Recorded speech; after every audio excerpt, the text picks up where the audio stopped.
Marcus Chen stepped off the transport truck at Naval Special Warfare Command in Coronado, California. His duffel bag slung over his shoulder, and nervous energy coursing through his veins. At 18 years old, he looked even younger than his age, with a slight frame that seemed almost fragile compared to the muscled warriors he'd heard stories about. The California sun beat down on the training facility as he made his way toward the main building, following the directions he'd memorized from his briefing packet. The young man had earned his place here through exceptional marksmanship scores during basic training, but he knew that meant little in the world of Navy SEALs. His shooting instructor at boot camp had recommended him for advanced sniper training, calling his natural ability once in a generation.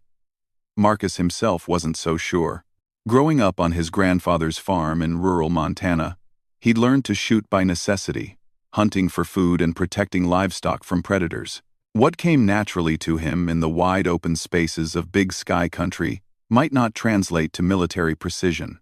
As he approached the main entrance, Marcus noticed a group of seasoned SEALs gathered near a picnic table, their conversation dying as they spotted the newcomer.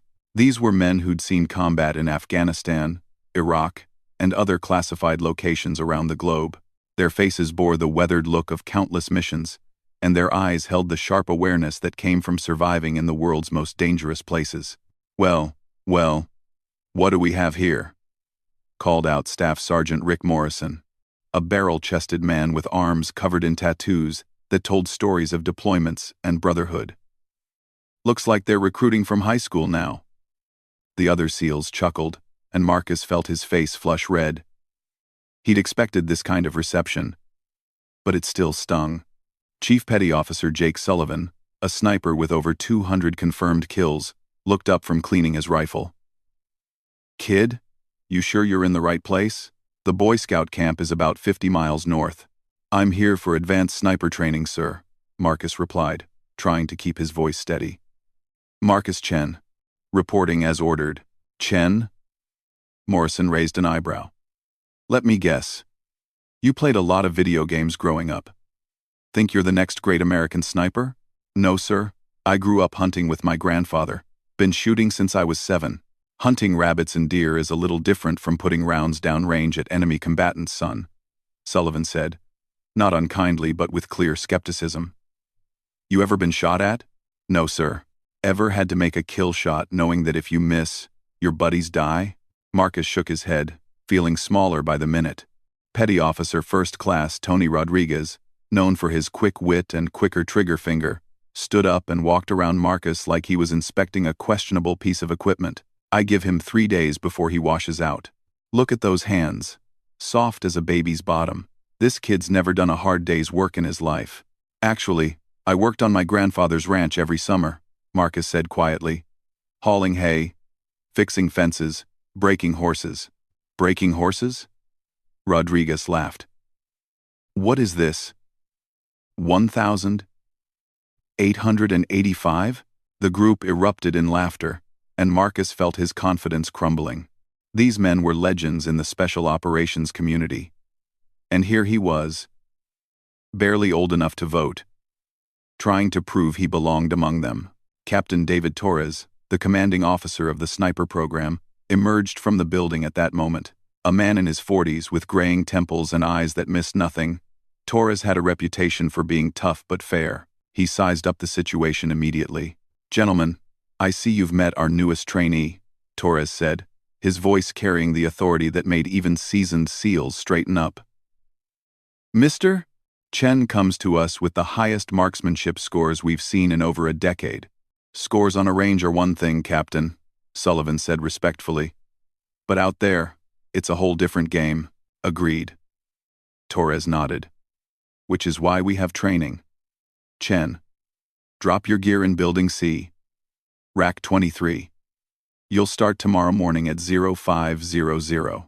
As Marcus picked up his duffel bag and headed toward the barracks, he could hear the SEALs resume their conversation behind him. "Poor kid has no idea what he's gotten himself into," Morrison said, shaking his head. "I almost feel sorry for him," Rodriguez added. "Almost. Give him credit for having the guts to try," said Petty Officer Second Class Mike Foster, speaking up for the first time. Foster was known for being more reserved than his teammates, but his opinion carried weight.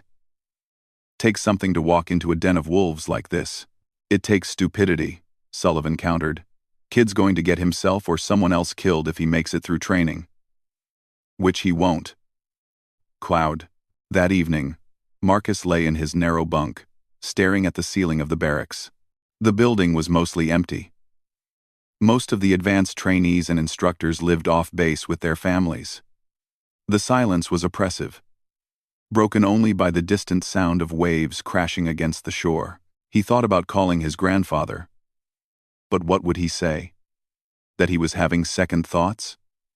That maybe everyone was right about him not belonging here? His grandfather, William Chen, had served as a Marine sniper in Vietnam. He'd never talked much about his service, but Marcus had found his old medals and citations in a dusty box in the attic. William Chen had been awarded 2 Silver Stars and a Bronze Star with V device for his actions in some of the war's bloodiest battles. When Marcus had asked about them, his grandfather had simply said, "Sometimes good men have to do difficult things to protect what matters." Marcus pulled out his phone and scrolled through the photos from home. There was one of him and his grandfather from last Christmas, both holding rifles after a successful elk hunt. His grandfather's weathered hands were steady on his rifle, and there was something in his eyes, a combination of sadness and determination, that Marcus was only beginning to understand. The next morning came early, as promised. At 0500 sharp, Marcus found himself standing in formation with 12 other trainees, all of whom looked significantly older and more experienced. The morning air was cool and damp, typical for Coronado in early fall. Captain Torres stood before them, flanked by the same SEALs who had given Marcus such a hard time the day before. "Gentlemen, welcome to hell," Torres began, his voice carrying clearly across the formation. "Some of you are here because you think you're hotshots. Some of you are here because your commanding officers think you have potential. And some of you are here because you drew the short straw. I don't care which category you fall into." He began pacing in front of the formation, making eye contact with each trainee. "Over the next 6 weeks, we're going to break you down and build you back up. We're going to push you beyond what you think are your limits. Some of you will quit. Some of you will fail. And if you're very lucky, a few of you might just become snipers." Torres stopped in front of Marcus, studying him for a long moment. "The person standing next to you might save your life someday. Or you might save theirs. But that only happens if you earn your place here. Respect is not given. It's earned through blood, sweat, and precision." The first week of training was a blur of physical conditioning, classroom instruction, and basic marksmanship drills. Marcus found himself struggling with the physical demands: pull-ups, rope climbing, and endless runs through the soft sand of Coronado Beach. While he'd always been in decent shape from ranch work, he wasn't prepared for the intensity and constant grind of military training. During weapons familiarization, however, something changed. When the trainees were introduced to the various sniper platforms, the M24 SWS, the M107 Barrett, and the newer M2010 Enhanced Sniper Rifle, Marcus felt a familiar comfort. These weren't just tools to him. They were extensions of himself, the way his grandfather had taught him to think about firearms. "Chen," called Chief Sullivan during a range session on day 3. "You're up." Marcus approached the firing line with the M24, a weapon he'd only seen in pictures before arriving at Coronado. The target was set at 300 meters, a basic distance for sniper training, though challenging for someone new to military-grade precision shooting. "Take your time. Think about your breathing. And don't embarrass yourself," Sullivan said, though his tone had softened slightly from the harsh reception of the first day. Marcus settled into his shooting position, feeling the familiar weight of the rifle against his shoulder. He closed his eyes for a moment, remembering his grandfather's voice. "The rifle knows what to do, Marcus. Your job is just to get out of its way." "I think of the Bonnet." Marcus is not in the lifeling. "We think of the Bonnet." Remembering his grandfather's voice. "I think of the Bonnet." Remembering his just to get out of its way. Opening his eyes, Marcus acquired the target through the scope. The world narrowed to just him, the rifle, and the target. His breathing slowed. His heart rate decreased, and time seemed to stretch. At the natural pause between breaths, his finger applied smooth, steady pressure to the trigger. The shot broke clean, and through the scope, Marcus watched the bullet strike the target dead center. A perfect bullseye. Lucky shot, Rodriguez muttered. But there was less conviction in his voice than before. Let's see another one, Sullivan said, his interest clearly piqued. Marcus cycled the bolt, chambered another round, and repeated the process. Again, the bullet found the exact center of the target, and again, after 5 shots, there was a single ragged hole in the center of the bullseye. The range went quiet. Even the other trainees had stopped what they were doing to watch. Sullivan walked down range with a pair of binoculars to inspect the target more closely. "I'll be damned," he said, loud enough for everyone to hear. "Kid, where'd you learn to shoot like that?" "My grandfather taught me," Marcus replied simply. "He always said that shooting was about respect. Respect for the weapon, respect for the target, and respect for the responsibility that comes with every shot." For the first time since arriving at Coronado, Marcus saw something other than skepticism in the SEAL's eyes. It wasn't quite respect, not yet, but it was interest. And maybe, just maybe, it was the beginning of acceptance. That evening, as the trainees cleaned their weapons and prepared for the next day's training, Marcus noticed that the conversations around him had changed. Where before he'd been ignored or dismissed, now the other trainees were asking him questions about his shooting technique and background. "Where in Montana are you from?" asked Danny Martinez, a Marine sergeant with 3 deployments under his belt. "Small town called Whitefish, near Glacier National Park," Marcus replied, running a cleaning rod through his rifle barrel. "Family military?" asked another trainee. "My grandfather was a Marine sniper in Vietnam. My dad's a park ranger." "And they let you play with guns growing up?" Martinez grinned. "It wasn't playing," Marcus said seriously. "Where I grew up, shooting was a necessity. We lived 40 miles from the nearest grocery store. If we wanted meat for dinner, someone had to hunt it. If wolves or coyotes threatened the livestock, someone had to deal with them. My grandfather made sure I understood that firearms weren't toys. They were tools with serious consequences." As Marcus spoke, he realized he was beginning to find his voice among these men. He wasn't trying to impress them with false bravado or military jargon he didn't fully understand. He was simply telling them his truth. And somehow, that seemed to matter. The first week ended with a comprehensive evaluation, physical fitness, written examinations on ballistics and fieldcraft, and a marksmanship test that would determine who would continue with the program. 3 trainees had already washed out, unable to meet the physical or mental demands of the training. Standing at the 500-meter line for the final marksmanship test of the week, Marcus felt the weight of expectation. He'd proven he could shoot at basic distances, but this was where things got serious. Wind was picking up from the west, and the target seemed impossibly small through the scope. Captain Torres stood behind the firing line with the team of SEAL instructors, all of whom were watching Marcus with newfound interest. The other trainees had already shot. With mixed results, some had performed well, others had struggled with the increased distance and challenging conditions. "Chen, you're up," Torres called. 10 rounds, best group wins.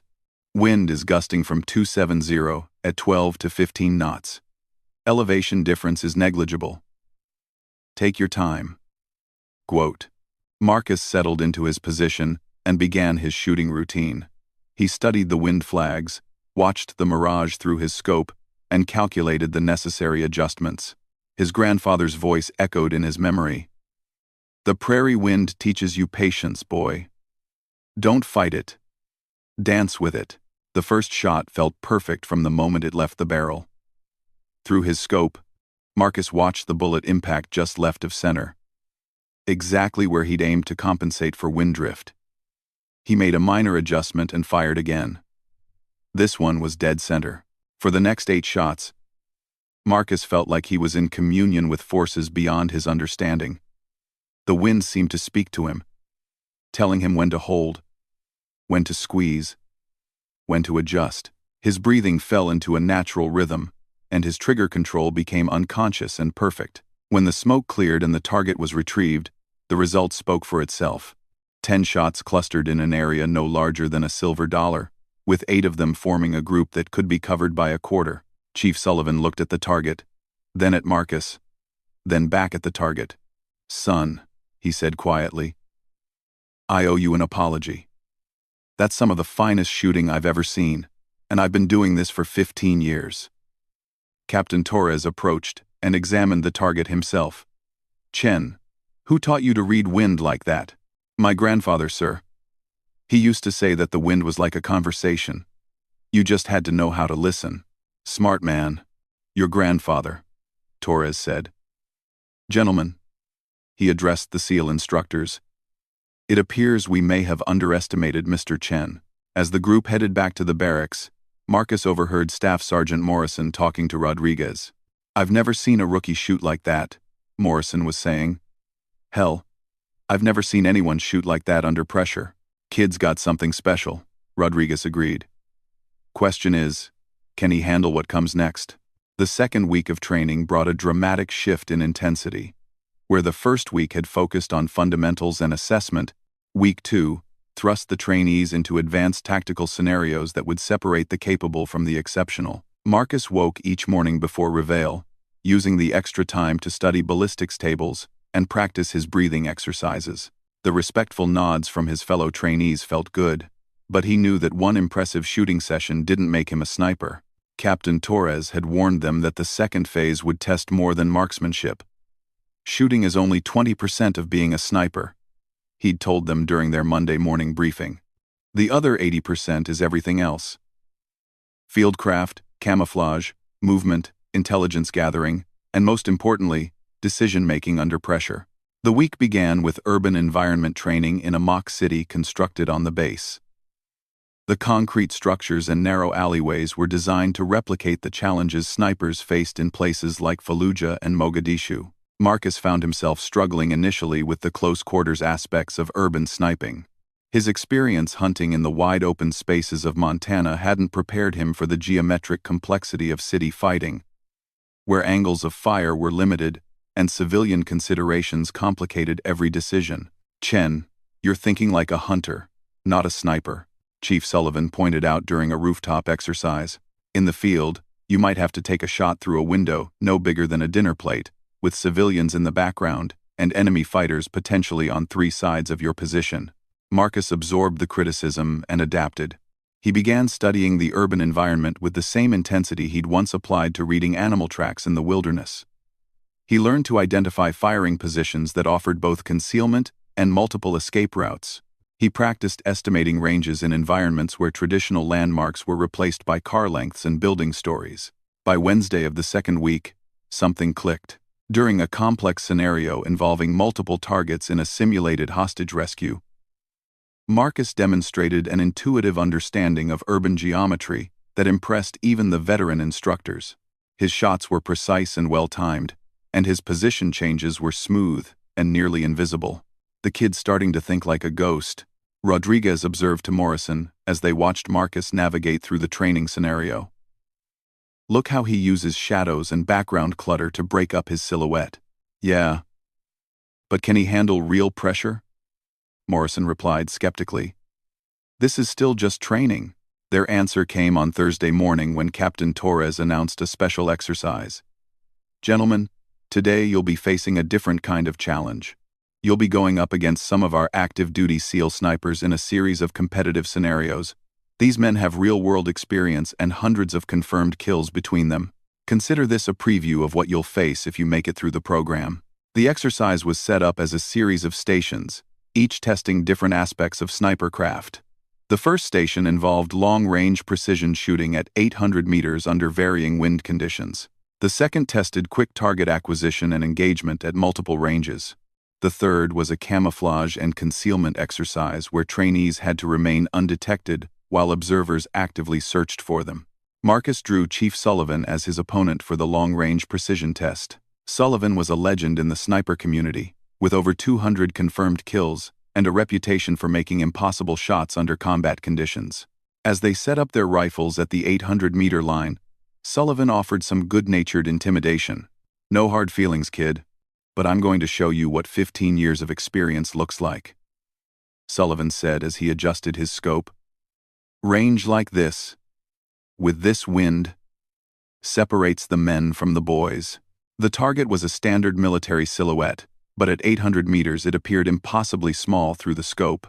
The wind was gusting unpredictably, shifting direction every few minutes and varying in intensity. Marcus had shot at this distance before on his grandfather's ranch, but never under formal competition conditions with seasoned professionals watching his every move. "Ladies first," Sullivan grinned, gesturing for Marcus to take the first shot. Marcus settled into his shooting position and began his routine. He studied the wind flags positioned at 200-meter intervals downrange, noting how they indicated different wind speeds and directions at various points along the bullet's flight path. His grandfather had taught him that really long shots were less about the target and more about reading the invisible forces between the rifle and the destination. Through his scope, Marcus watched the mirage rising from the heated ground. The shimmering effect told him about wind speed and direction in ways that flags and meters couldn't. He made his calculations, adjusted his scope, and found his natural point of aim. The shot felt perfect the moment it left the barrel. Marcus watched through his scope as the bullet traced its arc through the morning air and struck the target just left of center. A solid hit that would be lethal in combat. "Nice shot, kid," Sullivan acknowledged. "But watch this."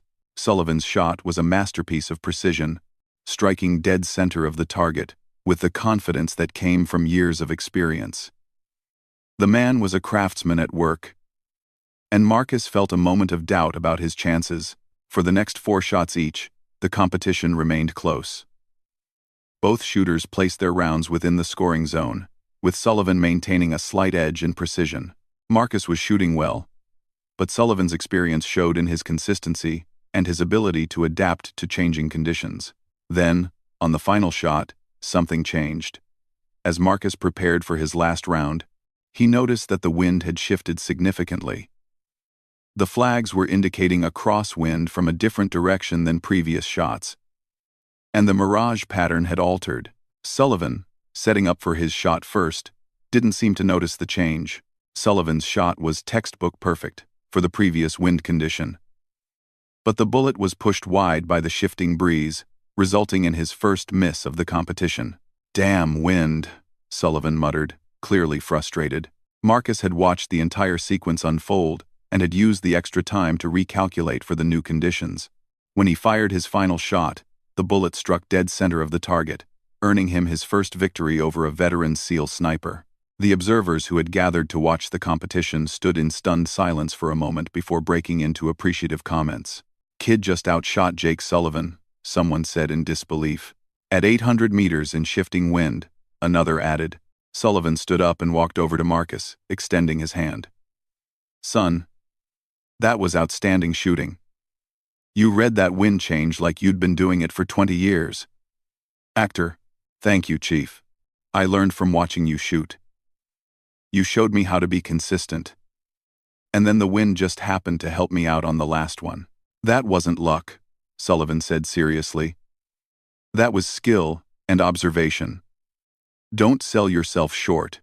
Word of Marcus's victory over Sullivan spread quickly through the training facility. By lunchtime, the story had grown in the telling, and Marcus found himself the subject of curious stares and hushed conversations.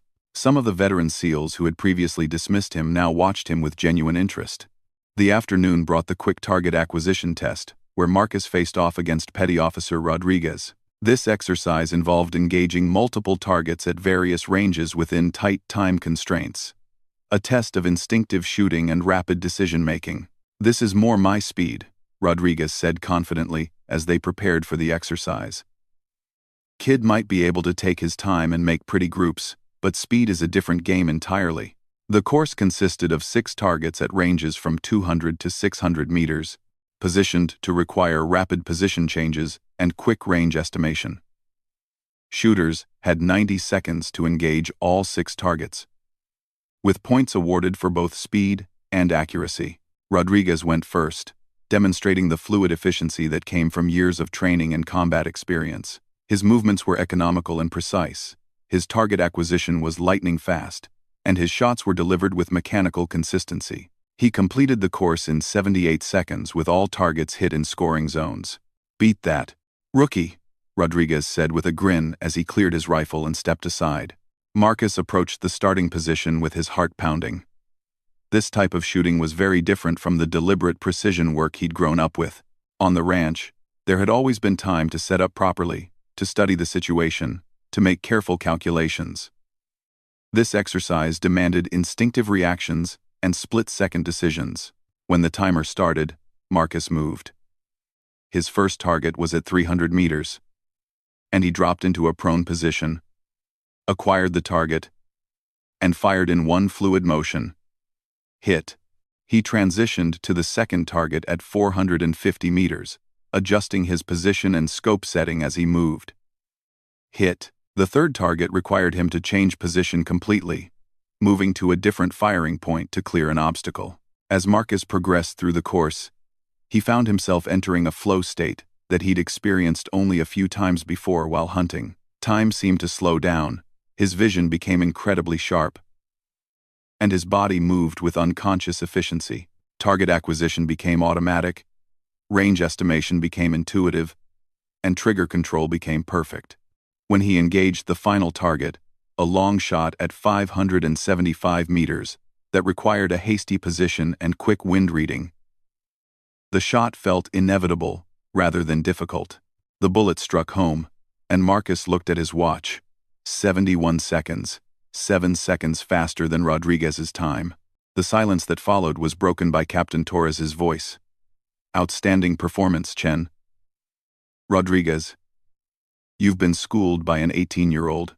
Rodriguez walked over to Marcus, shaking his head in amazement. "Kid, I don't know how you did that, but that was some of the finest instinctive shooting I've ever witnessed. You made those transitions look effortless." "It felt different than anything I've done before," Marcus admitted. "Like everything just clicked into place.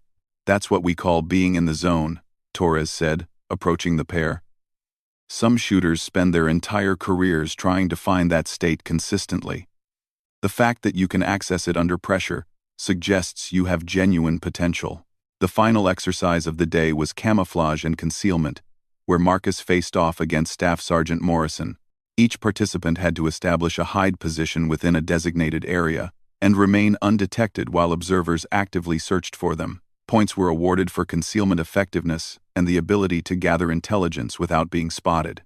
Morrison was known for his expertise in fieldcraft, having spent considerable time in Afghanistan's mountainous terrain, where concealment often meant the difference between life and death. As they studied the exercise area, a hillside covered with scrub brush and rocky outcroppings, Morrison offered some friendly advice. "Chen, this isn't about shooting. This is about becoming invisible. In the field, the best sniper is the one the enemy never sees." Marcus spent considerable time studying the terrain and considering his options. His grandfather had taught him about camouflage while deer hunting, but this was different. He wasn't trying to avoid detection by animals with poor eyesight. He was trying to fool trained military personnel who knew what to look for. He finally selected a position near a cluster of rocks that offered good visibility of the target area while providing natural concealment. Using techniques he'd learned from his grandfather about breaking up the human outline, Marcus constructed his hide with careful attention to matching the surrounding environment. The observation period began, and Marcus forced himself to remain completely motionless. Through his scope, he could see the observers moving systematically through the search area, using binoculars and spotting scopes to scan for any sign of the hidden snipers. Several times, observers passed within 50 meters of his position without detecting him. After 2 hours, the exercise concluded. Morrison's hide was discovered after 90 minutes, but Marcus remained undetected for the entire period. Moreover, he had successfully gathered all the required intelligence about mock enemy positions without giving away his location. "I'll be damned," Morrison said as Marcus emerged from his hide. "I've been looking for you for 2 hours. That was professional-level concealment." My grandfather taught me that patience was the most important hunting skill, Marcus explained. He used to say that the animal that moves first is usually the one that gets shot. Your grandfather sounds like he would have made a hell of a sniper, Morrison replied with genuine respect.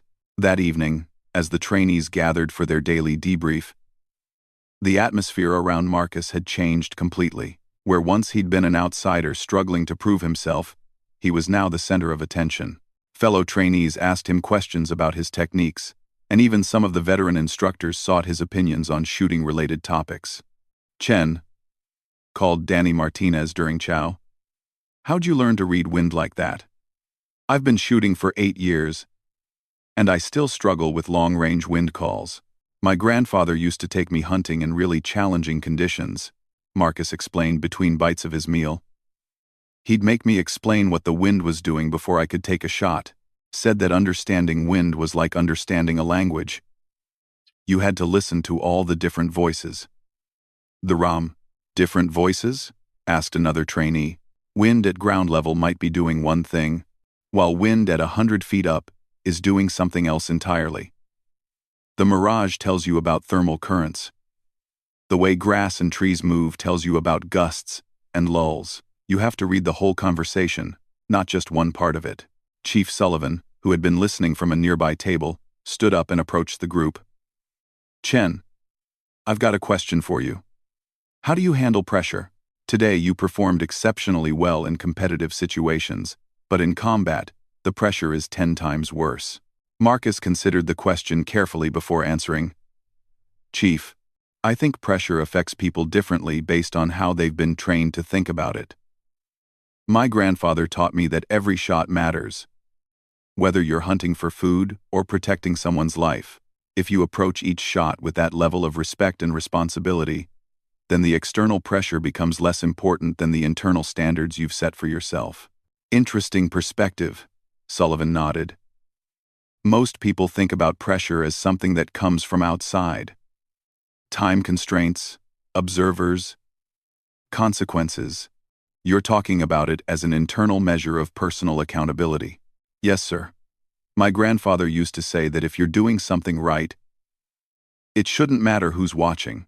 Captain Torres, who had been observing the conversation from across the room, walked over to join the discussion. Chen, I'm curious about something. Today you defeated 3 experienced SEAL snipers in their areas of expertise. How does that feel? Marcus thought for a moment before responding. Sir, I feel honored that they were willing to compete with me and teach me through the process. I don't think I defeated anyone. I think I learned from each of them, and maybe had a few moments where everything came together. But I know I have a lot more to learn. I said, humble and accurate, Torres observed. Gentlemen, he addressed the group. Mr. Chen has demonstrated something important today. Talent is valuable. But talent, combined with humility and a willingness to learn, is what creates exceptional operators. As the evening progressed and the group began to disperse, Marcus found himself in conversation with some of the veteran SEALs who had initially been most skeptical of his presence. Kid, Morrison said, I owe you an apology. When you first showed up here, I thought you were just another young hotshot who'd gotten lucky on a qualification range. Today you proved that you've got something special. We all did, Rodriguez added. Question is, what are you planning to do with it? I want to finish this program and earn my place, Marcus replied.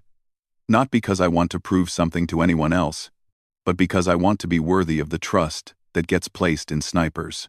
Trust? Sullivan asked. Yes, sir. When a sniper takes a shot in combat, everyone from the spotter to the mission commander to the guys on the ground has to trust that it's the right shot, taken at the right time, for the right reasons. That's a huge responsibility. Most 18-year-olds don't think about responsibility that way, Torres observed. My grandfather taught me that with great capability comes great responsibility. The better you are at something, the more careful you have to be about how you use that ability. As Marcus prepared for sleep that night, he reflected on the dramatic change in his circumstances. A week ago, he'd been the object of doubt and barely concealed mockery. Tonight, he was being treated as a peer by some of the most elite warriors in the military. But he also knew that today's successes, while significant, were just the beginning. The real test would come in the weeks ahead, when the training became more demanding and the margins for error became smaller. He thought about calling his grandfather to share the news, but decided to wait. His grandfather had taught him that actions mattered more than words, and there was still a lot of action ahead. Tomorrow would bring new challenges, and Marcus knew that his reputation could disappear as quickly as it had been built. The key was to stay focused on learning and improvement, rather than getting caught up in the praise and attention. As he drifted off to sleep, Marcus could hear the distant sound of waves against the Coronado shore. And in that rhythmic noise, he heard an echo of his grandfather's voice. Stay humble, stay hungry, and always remember that your next shot is the only one that really matters.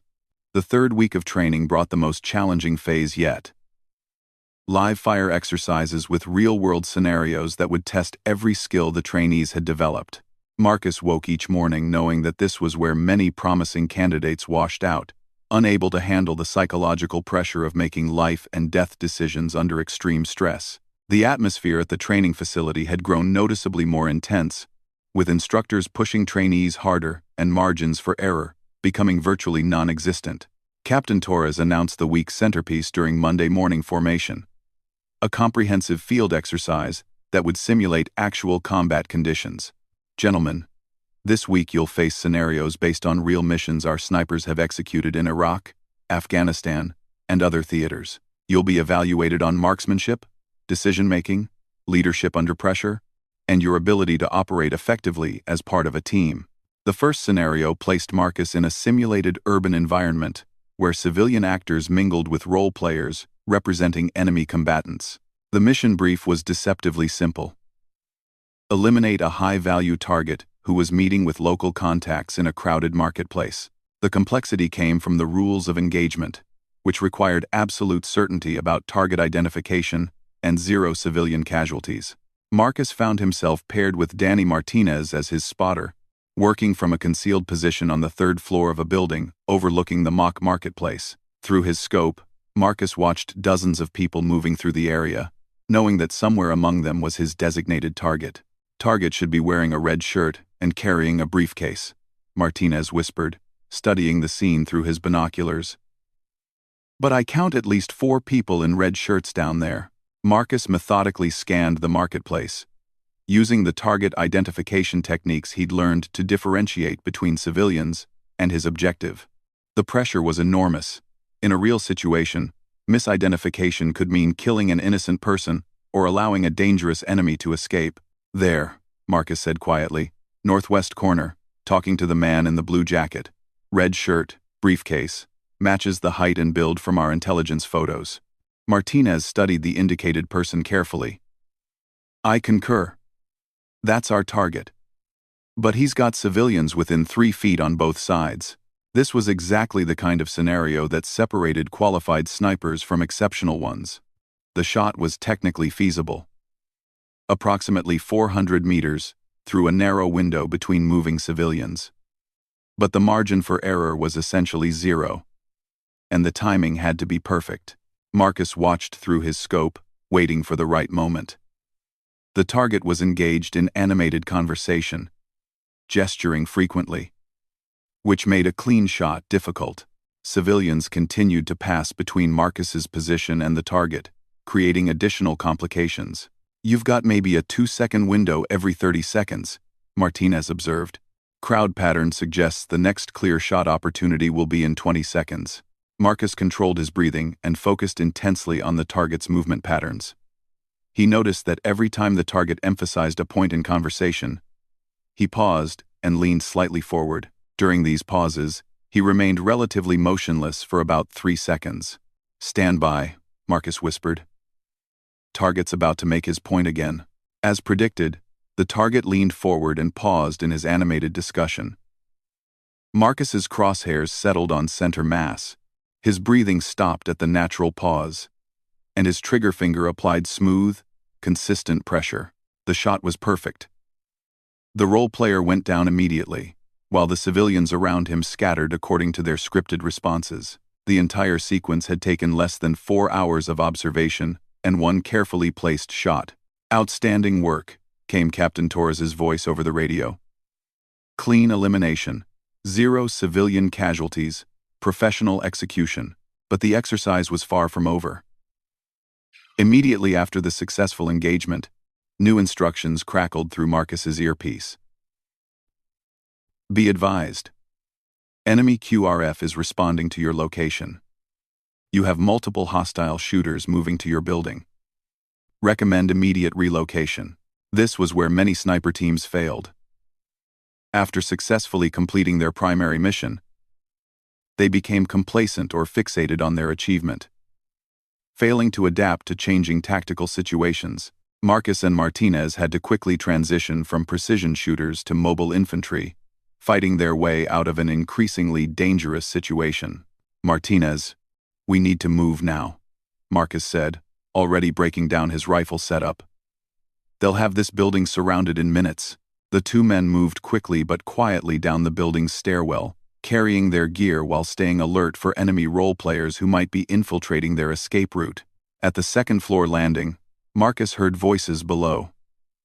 The opposing force had indeed reached the building and was beginning a floor-by-floor search. "Window," Martinez whispered, pointing to an opening that overlooked an adjacent rooftop. "We can move across the roofline and exit through the building next door." It was a risky maneuver, but staying in their current location was essentially surrender. Marcus went first, carefully lowering himself through the window and onto the neighboring roof. The buildings were old and not designed for this kind of movement, but their ranch background had given him confidence in navigating challenging terrain. As they moved across the rooftops, Marcus could hear the search teams below growing more systematic and aggressive. Radio chatter indicated that the opposing force was bringing in additional personnel and establishing a perimeter around the entire block. "We're not getting out conventionally," Marcus realized. "They've got too many people and too much area coverage." "So what do you suggest?" Martinez asked. Marcus studied the tactical situation, drawing on lessons his grandfather had taught him about thinking like prey when being hunted. "We don't try to avoid them. We go right through them."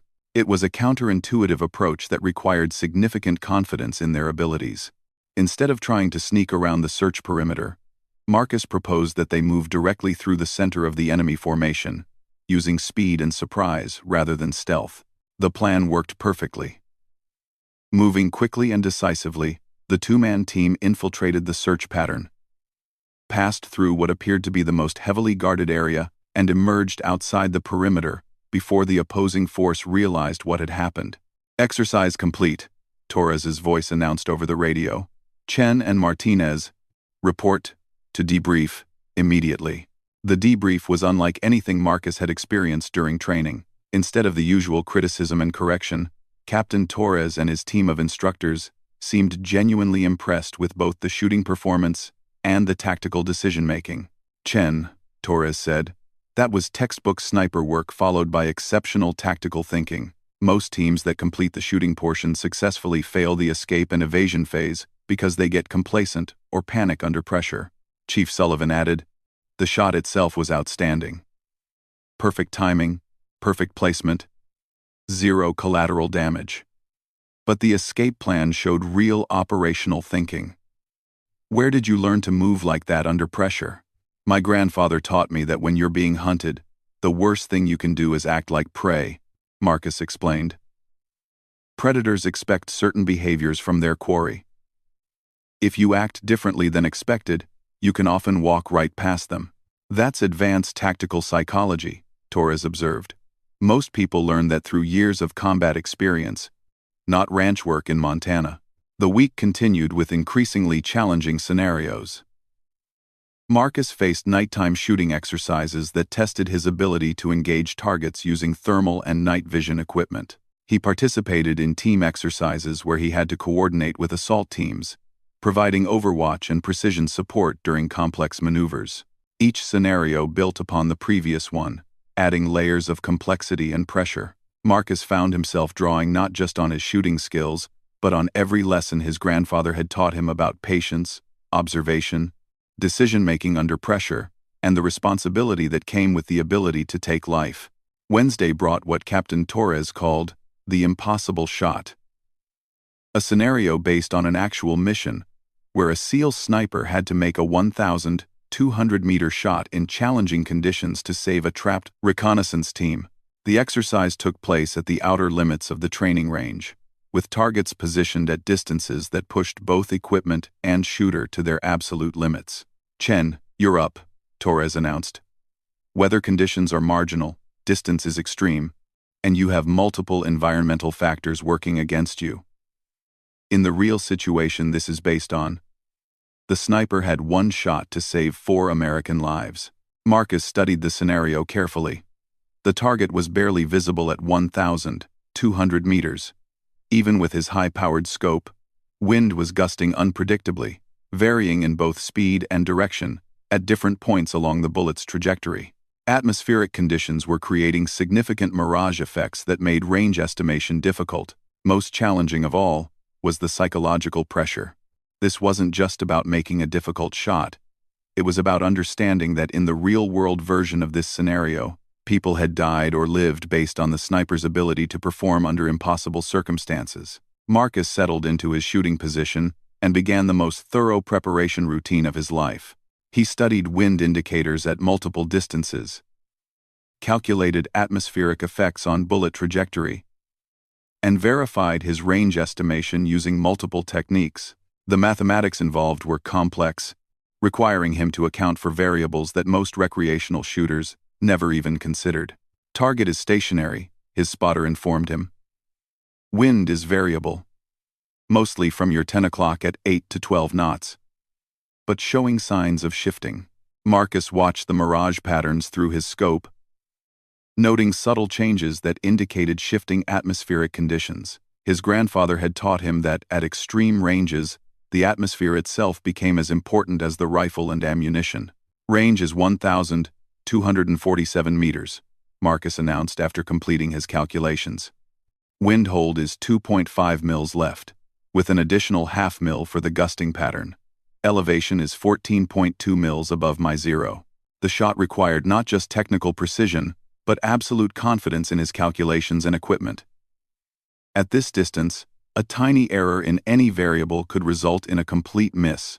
Marcus had made shots at similar distances on his grandfather's ranch, but never under formal evaluation with professional consequences. As he prepared to fire, Marcus felt the same flow state that had carried him through previous challenges. Time seemed to slow down, his awareness became incredibly sharp, and the complex calculations simplified into intuitive understanding. The shot broke clean and felt perfect from the moment it left the barrel. Through his scope, Marcus watched the bullet's trace as it arced through the morning air, following a trajectory that seemed to defy physics. After what felt like an eternity, he saw the target react to the impact. "Direct hit," called the range safety officer. "Dead center mass at 1,247 meters in variable wind conditions." The silence that followed was profound. Even the veteran instructors, who had seen exceptional shooting throughout their careers, seemed stunned by what they had just witnessed. Chief Sullivan was the first to speak. "Chen, I've been a sniper for 15 years, and I've never seen a first-attempt success on that shot. Most experienced snipers need multiple rounds to walk their fire onto target at that distance." "The conditions were challenging but not impossible," Marcus replied. "My grandfather used to make me practice shots like this when the weather was bad. He said that if you could shoot in difficult conditions, normal conditions felt easy." Captain Torres walked over to personally examine Marcus's data book, where he had recorded all his calculations and observations. "Son, this is graduate-level ballistics work. You've accounted for variables that some people don't learn until they've been sniping for years." "Sir, my grandfather was very thorough in his teaching. He made sure I understood the science behind shooting, not just the techniques." "Your grandfather sounds like quite a teacher," Torres observed. "I'm beginning to understand where your abilities come from."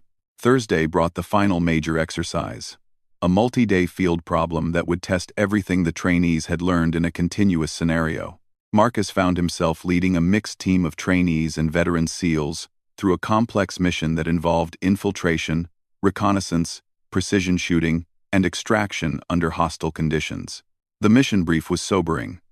"Gentlemen, You are tasked with eliminating a high-value target who is planning a major terrorist attack. You have 48 hours to infiltrate his compound, gather intelligence, execute the target, and extract safely. The opposing force includes former military personnel who understand sniper tactics and will be actively hunting you. Marcus was surprised to find himself designated as the primary sniper for the mission, with Chief Sullivan serving as his spotter. The role reversal was significant. Instead of learning from the veteran, Marcus was now responsible for mission success with Sullivan providing support. "Chen," Sullivan said as they prepared their equipment, "I want you to know that this is highly unusual. Putting a trainee in the primary shooter role for a culminating exercise is almost unheard of. You've earned this position through consistent, exceptional performance." The mission began with a nighttime infiltration through terrain that replicated the mountainous conditions found in many operational theaters. Marcus led his team through careful movement techniques, using natural concealment and disciplined noise control to approach their objective undetected. The target compound was a sophisticated facility with multiple buildings, guard positions, and overlapping fields of fire. Marcus spent hours conducting reconnaissance, identifying guard patterns, escape routes, and optimal shooting positions. Target building is the main house. Second floor, northwest window. Marcus briefed his team after completing his surveillance. Guard rotation changes every 2 hours. Best shooting position is the ridgeline at 800 meters, but extraction will be complicated by the terrain. The plan Marcus developed demonstrated the advanced tactical thinking that had impressed his instructors throughout training. Rather than simply taking the longest range shot available, he chose a position that balanced shooting difficulty with extraction feasibility. At 0300 hours, Marcus and Sullivan moved into their final shooting position, while the rest of the team prepared to provide security and cover their withdrawal. Through his night vision scope, Marcus could see the target window clearly, but identifying the specific individual would require patience and careful observation. "Movement in target window," Sullivan whispered after they had been in position for 30 minutes. "Multiple personnel, but lighting is poor for positive identification."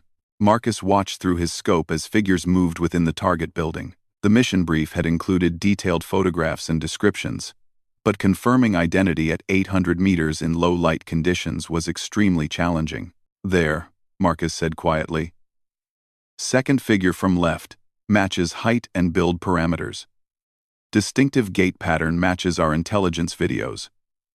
"I concur," Sullivan confirmed after studying the target through his spotting scope. "That's our guy. Wind is calm. Range is 847 meters. No immediate obstacles." This was the moment that everything had been building toward.